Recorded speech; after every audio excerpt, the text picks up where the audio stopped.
Hello everyone. It is my 24th session. In this session, let us discuss on time of supply of service. So in the previous session, we have learned time of supply of goods, but now we'll see time of supply of service. So ಅಲ್ಲಿ ಗೂಡ್ಸಿಗೆ ಮತ್ತು service ಎರಡಕ್ಕೂ rule ಸ್ವಲ್ಪ changes ಇದೆ. So ಈ ಸರ್ವಿಸ್ಗೆ ಸಂಬಂಧಪಟ್ಟಂಥ time of supply ಯಾವ ರೀತಿ ಇದೆ ಅಂತ ನೋಡೋಣ. ಮೊದಲಿಗೆ ರೂಲ್ಸನ್ನು ನೋಡೋಣ. Time of supply of service. First one, time of supply of service under forward charge. Time of supply of service under forward charge ಅಂದರೆ ಇದು ನಾರ್ಮಲ್ ಸಪ್ಲೈ. ನಾವು ಸರ್ವಿಸ್ ಕೊಡ್ತಾ ಇರುವಂಥದ್ದು ಬೇರೆಯವರಿಗೆ. ಸೊ ಇದರಲ್ಲಿ ನೋಡಿ, invoice is issued within the prescribed period. ಇನ್ವಾಯ್ಸನ್ನು prescribed period ಒಳಗಡೆ ಎಲ್ಲಾದರೂ ಇಶ್ಯೂ ಮಾಡಿದರೆ the time of supply of service shall be earlier of the following date. ಈ ಮೂರು ಡೇಟ್ ಕೊಟ್ಟಿದ್ದಲ್ಲ, ಇದರಲ್ಲಿ earlier date of issue of invoice by supplier, or the date on which the payment entered in the books, or the date on which the payment is credited in the bank account. Okay, so ಇದು ಯಾವಾಗ when the invoice is issued within the prescribed period ಇದ್ದಾಗ ಮೂರು: date of issue of invoice, date on which the payment is entered in the books, date on which the payment is credited in the bank. And B, invoice is not issued within the prescribed period. Invoice ಅನ್ನು prescribed ಪೀರಿಯಡಲ್ಲಿ ಏನು ಒಂದು time ಇರುತ್ತೆ, ಆ time ತೊಗೊಂಡು ಒಳಗಡೆ issue ಮಾಡೋದಿದ್ರೆ ಆವಾಗ ಈ ಕೆಳಗಡೆ ಕೊಟ್ಟ ಮೂರನ್ನು ತಗೋಬೇಕು. ಇದರಲ್ಲಿ earlier date of provision of service. ಈಗ ಇನ್ವಾಯ್ಸ್ ಬರಲ್ಲ ನೋಡಿ.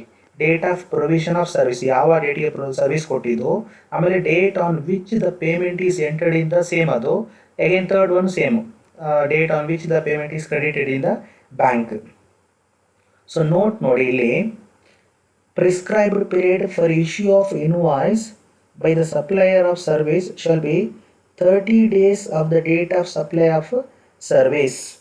ಸೊ ಇಲ್ಲಿ ಇನ್ವಾಯ್ಸನ್ನು ಇಶ್ಯೂ ಮಾಡಲಿಕ್ಕೆ ಇಲ್ಲಿ ಪ್ರಿಸ್ಕ್ರೈಬ್ಡ್ ಡೇಟ್ ಅಂತ ಇದೆಯಲ್ಲ, ಇದರಲ್ಲಿ ಪ್ರಿಸ್ಕ್ರೈಬ್ಡ್ ಡೇಟ್ ಅಂದರೆ ಒಂದು ಸಲ ಸರ್ವಿಸ್ ಕೊಟ್ಟ ನಂತರ ಆ ಸರ್ವಿಸ್ ಕೊಟ್ಟ ಡೇಟಿಂದ 30 ದಿನದೊಳಗಡೆ ಇನ್ವಾಯ್ಸನ್ನು ಕೊಡಬೇಕು. 30 ದಿನದೊಳಗಡೆ ಇನ್ವಾಯ್ಸನ್ನು ಕೊಡೋದಿದ್ದರೆ ಆವಾಗ ಅದು invoice is not issued within the prescribed date ಅಂತ ಕೆಳಗಡೆ ಬಿ ಆಗುತ್ತೆ. ಅದೇ ಸರ್ವಿಸ್ ಕೊಟ್ಟು 30 ದಿನದೊಳಗಡೆ ಇನ್ವಾಯ್ಸನ್ನು ಕೊಟ್ಟರೆ ಎ ಕೇಸ್ ಆಗುತ್ತೆ. ನೆಕ್ಸ್ಟ್, ಅದೇ ಬ್ಯಾಂಕಿಂಗ್ ಸರ್ವಿಸ್ ಆದರೆ 45 days ಆಗುತ್ತೆ. If invoice is not issued and date of payment or date of completion of provision of service are also not ascertainable, then the time of supply shall be the date on which the receipt shows the receipt of service in his books of accounts. ಇಲ್ಲಿ ಏನಾದರೆ invoice ಕೊಡೋದಿದ್ದರೆ ಆವಾಗ ನಮಗೆ date of payment ಮತ್ತು ಯಾವುದು ಈ date on which the service are also not ascertainable, ಅಲ್ಲಿ calculate ಮಾಡಲಿಕ್ಕೆ ಆಗೋದಿಲ್ಲ. Date of invoice ಮತ್ತು ಏನು ಯಾವ ಡೇಟಿಗೆ ಅಮೌಂಟ್ ಕ್ರೆಡಿಟ್ ಆಗಿದೆ ಅಥವಾ ಯಾವ ಡೇಟಿಗೆ ಬುಕ್ಸ್ ಆಫ್ ಅಕೌಂಟಲ್ಲಿ ಎಂಟ್ರ್ ಆಗಿದೆ ಅಂತ ಗೊತ್ತಾಗಲ್ಲ, ಕ್ಯಾಲ್ಕುಲೇಟ್ ಮಾಡಲಿಕ್ಕೆ ಆಗಲ್ಲ. ಅದನ್ನು ಕೊಡೋದಿದ್ದಾಗ ಆವಾಗ ನಾವು ಏನು ಮಾಡಬೇಕಂದ್ರೆ ರಿಸಿಪ್ಟ್ ಕೊಟ್ಟಿರ್ತಾರಲ್ಲ, ರಿಸಿಪ್ಟಲ್ಲಿ ಡೇಟ್ ಇರುತ್ತೆ, ಅದೇ ಡೇಟನ್ನು ನಾವು ಟೈಮ್ ಆಫ್ ಸಪ್ಲೈ ಅಂತ ಕರಿತೇವೆ. ಓಕೆ, ಇದು ಎ ಮತ್ತು ಬಿ ಇರುವಂಥದ್ದು ಫಾರ್ವರ್ಡಿಗೆ, ಅಂದರೆ ನಾರ್ಮಲ್ ಸರ್ವಿಸ್, ನಾವು ಬೇರೆಯವ್ರಿಗೆ ಸರ್ವಿಸ್ ಕೊಡುವಾಗ, ಅಂದರೆ ಸೇಲ್ಸ್ ಅಂತ ಅರ್ಥ. Next second one, time of supply of service under reverse charge. Reverse charge ಅಂದರೆ ನಾವು ಬೇರೆಯವ್ರ ಹತ್ರದಿಂದ ಸರ್ವಿಸ್ ಪಡ್ಕೋತಾ ಇರೋದು, ಅಂದರೆ ಪರ್ಚೇಸ್ ಮಾಡ್ತಾ ಇರೋದು. In case of reverse charge, the time of supply shall be the earliest of the following date. Date of payment as entered in the books of ಅಕೌಂಟಲ್ಲಿ ಯಾವಾಗ enter ಮಾಡಿದ್ದು, ಆಮೇಲೆ ಯಾವ ಡೇಟಿಗೆ ನಮ್ಮ ಬ್ಯಾಂಕ್ ಅಕೌಂಟಲ್ಲಿ ಡೆಬಿಟ್ ಆಗಿದೆ, ಆಮೇಲೆ date immediately following 60 days from the date of issue of invoice. ಯಾವಾಗ ಡೇಟ್ ಇನ್ವಾಯ್ಸನ್ನು ನಾವು ಇಶ್ಯೂ ಮಾಡಿದ್ವಿ ಅಲ್ಲಿಂದ 60 ದಿನ. ಈ ಮೂರಲ್ಲಿ ಯಾವುದು ಅರ್ಲಿಯರ್ ಇದೆ ಅದು time of supply of service ಅಂತ ಆಗುತ್ತೆ. Illustration, determine the time of supply from the following details provided by a service provider.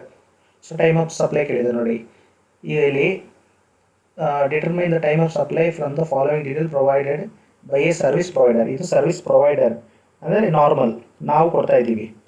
Serial number 4 case ಕೊಟ್ಟಿದ್ದಾರೆ ನೋಡಿ. Date of actual provision of service, ಯಾವಾಗ ಸರ್ವಿಸ್ ಕೊಟ್ಟಿದ್ದಾರೆ, date of issue of invoice.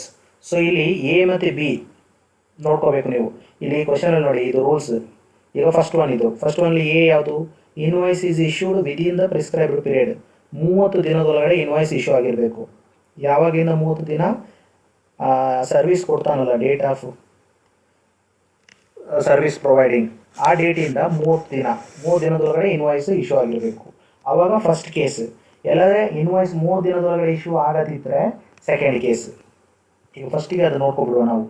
ಈಗ date of actual provision of service ಕೊಟ್ಟಿದ್ದು ನೋಡಿ. First ಕೇಸಲ್ಲಿ 26 ನವಂಬರ್ಗೆ, ಇಲ್ಲಿಂದ 30 ದಿನ ಅಂದರೆ ನೆಕ್ಸ್ಟ್ 26 ಡಿಸೆಂಬರ್ ಓಕೆ.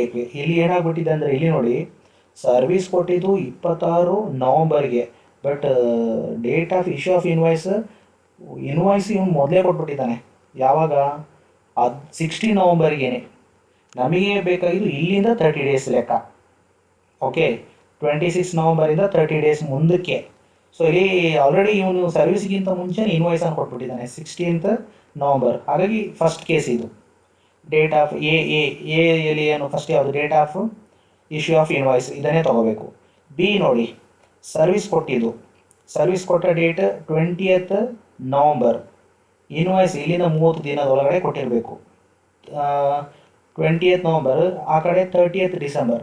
ಇಲ್ಲಿಂದ 20th ನವಂಬರಿಂದ 30 ದಿನ ಅಂದರೆ 20th ಡಿಸೆಂಬರ್. ಬಟ್ ಇಲ್ಲಿ ಏನಾಗಿದೆ, 30th ಡಿಸೆಂಬರಲ್ಲಿ 30 ದಿನ ಆದಮೇಲೆ ಇನ್ವಾಯ್ಸನ್ನು ಇಶ್ಯೂ ಮಾಡಿದ್ದಾನೆ. ಆಗ ಯಾವ ಕೇಸ್? Second case. ಯಾವುದು? ಬಿಯಲ್ಲಿ ಏನಿದೆ? ಬಿಯಲ್ಲಿ ನೋಡಿ, ಫಸ್ಟ್ ಯಾವುದು? ಇಲ್ಲಿ ಇನ್ವಾಯ್ಸ್ ತೊಗೊಳ್ಳೋದಿಲ್ಲ, ಡೇಟ್ ಆಫ್ ಪ್ರೊವಿಷನ್ ಆಫ್ ಸರ್ವಿಸನ್ನು ತೊಗೋತೀವಿ. ಆಯಿತು. ಅದಾದ ನಂತರ ಸಿ ನೋಡಿ, ಮೂರನೇದು ನೋಡಿ, ಸರ್ವಿಸ್ ಕೊಟ್ಟಿದ್ದು 14th ಅಕ್ಟೋಬರ್ಗೆ. ಇಲ್ಲಿಂದ 30 ದಿನ ಟೈಮ್ ಇತ್ತು. ಯಾವಾಗ? Within 30 days. ಯಾಕಂದರೆ 15 ದಿನದಲ್ಲಿ ಕೊಟ್ಬಿಟ್ಟಿದೆ ನೋಡಿ. ಅಕ್ಟೋಬರ್ 30ಕ್ಕೆ ಇನ್ವಾಯ್ಸನ್ನು ಇಶ್ಯೂ ಮಾಡಿದ್ದಾನೆ. ಆಗ ನಮಗೆ ಎ ಕೇಸ್. ಎಲ್ಲಿ ಯಾವುದಿತ್ತು? ಫಸ್ಟಿಗೆ date of issue of invoice, ಅದು ಮತ್ತು ಇದೊಂದು ತೊಗೊಳ್ಳೇಬೇಕು. ಈ date on which payment is receive right state ಉಂಟಲ್ಲ, ಇದು ಎಲ್ಲದಕ್ಕೂ ಬಂದೇ ಬರುತ್ತೆ. ಬಟ್ ಈಗ ಕ್ವಶನ್ ಇರುವಂಥದ್ದು ಈ date of actual provision of service ಮತ್ತು date of issue of invoice ಇದಲ್ಲ, ಇದು ಎರಡೂ ಒಟ್ಟಿಗೆ ತೊಗೊಳ್ಲಿಕ್ಕಿಲ್ಲ. ಇದೆರಡರಲ್ಲಿ ಯಾವುದಾದ್ರೆ ಒಂದು ಮಾತ್ರ ತೊಗೊಳ್ಳಿಕ್ಕೆ. 30 ದಿನದೊಳಗಡೆ ಇನ್ವಾಯ್ಸ್, ಈ ಸರ್ವಿಸ್ ಕೊಟ್ಟಿದ್ದಾನಲ್ಲ first, date of actual provision of service, ಅಲ್ಲಿಂದ 30 ದಿನದೊಳಗಡೆ ಇನ್ವಾಯ್ಸನ್ನು ಇಶ್ಯೂ ಮಾಡಿದರೆ ಆವಾಗ ಸೆಕೆಂಡ್ ಕಾಲಮನ್ನು ತೊಗೋಬೇಕು. ಯಾವುದು? Date of issue of invoice ತೊಗೋಬೇಕು, ಫಸ್ಟನ್ನು ಬಿಟ್ಬಿಡ್ಬೇಕು. ಅದೇ ಇಲ್ಲದ್ರೆ 30 ದಿನದ ನಂತರ ಇನ್ವಾಯ್ಸ್ ಕೊಟ್ಟಿದ್ರೆ, ಸರ್ವಿಸಿಂದ 30 ದಿನದ ನಂತರ ಇನ್ವಾಯ್ಸ್ ಕೊಟ್ಟಿದ್ರೆ ಆವಾಗ ಡೇಟ್ ಆಫ್ ಇನ್ವಾಯ್ಸ್ ತೊಗೋಬಾರ್ದು, ಈ ಆ್ಯಕ್ಚುಯಲ್ ಸರ್ವಿಸ್ ಡೇಟ್ ತೊಗೋಬೇಕು. ಅಷ್ಟೇ ಡಿಫ್ರೆನ್ಸ್, ಎರಡರಲ್ಲಿ ಯಾವ್ದಾದ್ರು ಒಂದು ತೊಗೊಳ್ಳಿಕ್ಕೆ. ಈಗ ಲಾಸ್ಟ್ ಒನ್ ನೋಡಿ, ಸರ್ವಿಸ್ ಕೊಟ್ಟಿದ್ದು 10th ಡಿಸೆಂಬರ್, ಬಟ್ ಅಲ್ಲಿ ಇಶ್ಯೂ ಆಫ್ ಇನ್ವಾಯ್ಸ್ ಮಾಡಿರೋದು 15th ಜನವರಿಗೆ, ಅಂದರೆ 30 ದಿನ ಆದ ಮೇಲೆ. ಆಗ ಯಾವ ಕೇಸ್? ಸೆಕೆಂಡ್ ಕೇಸ್ ಅಂದಾಗ ಡೇಟ್ ಆಫ್ ಇನ್ವಾಯ್ಸ್ ಬರಲ್ಲ, date of actual provision of ಸರ್ವಿಸೇ ಬರುವಂಥದ್ದು. ಸೊ ಸೊಲ್ಯೂಷನ್ ನೋಡೋಣ. Determination of time of supply, serial number, criteria for determining time of supply, date, time of supply. So ಫಸ್ಟಿಗೆ ನೋಡಿ, ಎಲ್ಲದರಲ್ಲಿ ಕೂಡ ನೋಡಿ ಬರೀ 2 ಡೇಟೇ ತೊಗೊಳ್ಳುವಂಥದ್ದು, 3 ಬರೋದೇ ಇಲ್ಲ. ಫಸ್ಟ್ ಕೇಸಲ್ಲಿ ಏನಿದೆ? Date of invoice already service ಕೊಡೋದಕ್ಕಿಂತ ಮುಂಚೆನೇ ಇಶ್ಯೂ ಮಾಡಿಬಿಟ್ಟಿದ್ದಾನೆ, ಹಾಗಾಗಿ ಡೇಟ್ ಆಫ್ ಇನ್ವಾಯ್ಸ್ ತೊಗೋಬೇಕು. ಡೇಟ್ ಆಫ್ ಇನ್ವಾಯ್ಸ್ ಬ್ರಾಕೆಟ್ ಕೊಟ್ಟಿದ್ವಿ ನೋಡಿ, invoice issued before providing service, date ಯಾವಾಗ? 16th November. Date of payment ಮಾಡಿದ್ದು ಯಾವಾಗ? 28th November. ಇದೆರಡರಲ್ಲಿ ವಿಚ್ ಈಸ್ ಅರ್ಲಿಯರ್ ಅಂತ ಬ್ರಾಕೆಟ್ ಇರೋದು. ಯಾವುದು ಅರ್ಲಿಯರ್ ಇದೆ? 16th ನವಂಬರನ್ನು ಟೈಮ್ ಆಫ್ ಸಪ್ಲೈ ಅಂತ ಬರ್ಕೊಂಡ್ರೆ ಆಯಿತಲ್ಲ, ಅದು ಆನ್ಸರ್. ಸೆಕೆಂಡ್ ಕೇಸಲ್ಲಿ ನೋಡಿ, ಸರ್ವಿಸಲ್ಲಿ ಇಲ್ಲಿ 20th ನವಂಬರ್ಗೆ ಇಶ್ಯೂ ಆಗಿದ್ದು, ಬಟ್ ಇನ್ವಾಯ್ಸ್ ಇಶ್ಯೂ ಕೊಟ್ಟಿರೋದು December 30, after 30 days. So second case. So ನೋಡಿ, ಡೇಟ್ ಆಫ್ ಸರ್ವಿಸ್ ತೊಗೋಬೇಕು, ಈಗ ಇನ್ವಾಯ್ಸ್ ತೊಗೊಳ್ಳೋದಿಲ್ಲ. ಯಾಕೆ date of service? Because invoice issued after 30 days of service. So B case ಅಂತ ತೊಗೊಳ್ಳಿಕ್ಕೆ. ಸೊ 16th ನವಂಬರ್ ಸರ್ವಿಸ್ ಕೊಟ್ಟಿದ್ದು, date of payment ಆಗಿದ್ದು 25th November. ಯಾವುದು earliest? 16th November is the answer, which is earlier. Third case, date of invoice 30 ದಿನದೊಳಗಡೆ issue ಮಾಡಿದ್ದಾನೆ. So date of invoice ತೊಗೋತೀವಿ 30th October 2019. Date of payment 18 October 2019, which is earlier. ಯಾವುದು earlier? 18 October 2019. Then fourth case, date of issue of ಇನ್ವಾಯ್ಸೇ ತೊಗೋಬೇಕು. ಯಾಕಂದರೆ date of issue of invoice ಎಷ್ಟು? 10th, fourth ಕೇಸಲ್ಲಿ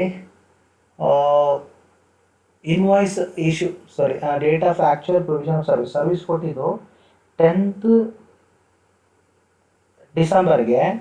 ಅದೇ ಇನ್ವಾಯ್ಸ್ ಇಶ್ಯೂ ಆಗಿರೋದು ಜನವರಿ 1ಕ್ಕೆ. ಜನವರಿ 1 ಅಂದರೆ ಆಗ ಎಷ್ಟು ದಿನ? After 30 days. ಆಫ್ಟರ್ 30 ಡೇಸ್ ಅಂದರೆ ನಮಗೆ B case, second case. A case ಅಲ್ಲ, ಸೆಕೆಂಡ್ ಕೇಸ್. ಸೆಕೆಂಡ್ ಕೇಸ್ ಅಂದರೆ ಯಾವ್ದು ತೊಗೋಬೇಕು? ಡೇಟ್ ಆಫ್ ಸರ್ವಿಸೇ ತೊಗೋಬೇಕು. ಸೊ 10th ಡಿಸೆಂಬರೇ ತೊಗೋಬೇಕು ಇದು. Okay, 10th December. ಮತ್ತು ಈ ಕಡೆ 9th ಡಿಸೆಂಬರ್. ಡೇಟ್ ಆಫ್ ಇದು ಇನ್ವಾಯ್ಸ್ ಅಲ್ಲ, ಸರಿ ಇದೆ, 10th ಡಿಸೆಂಬರೇ ತೊಗೊಂಡಿದ್ದಾರೆ. ಇಲ್ಲಿ ಬರ್ದಿದ್ದು ಮಾತ್ರ ರಾಂಗ್ ಆಗಿದೆ. ಡೇಟ್ ಆಫ್ ಇನ್ವಾಯ್ಸ್ ಅಲ್ಲ, ಅದು ಡೇಟ್ ಆಫ್ ಸರ್ವಿಸ್ ತೊಗೋಬೇಕು. Date of service 10th December 2019. ಅದೇ date of payment credited in the bank account 9th December. ಯಾವುದು earlier? 9th December 2019. It's very earlier. So ಇದು ಟೈಮ್ ಆಫ್ ಸಪ್ಲೈ ಆಫ್ ಸರ್ವಿಸ್ಗೆ ಇರುವಂಥದ್ದು. ಇದು ಕೂಡ ಅಷ್ಟೇ 6 ಮಾರ್ಕ್ಸಿಗೆ ಬರುವಂಥ ಪ್ರಾಬ್ಲಮ್ಸ್. Thank you.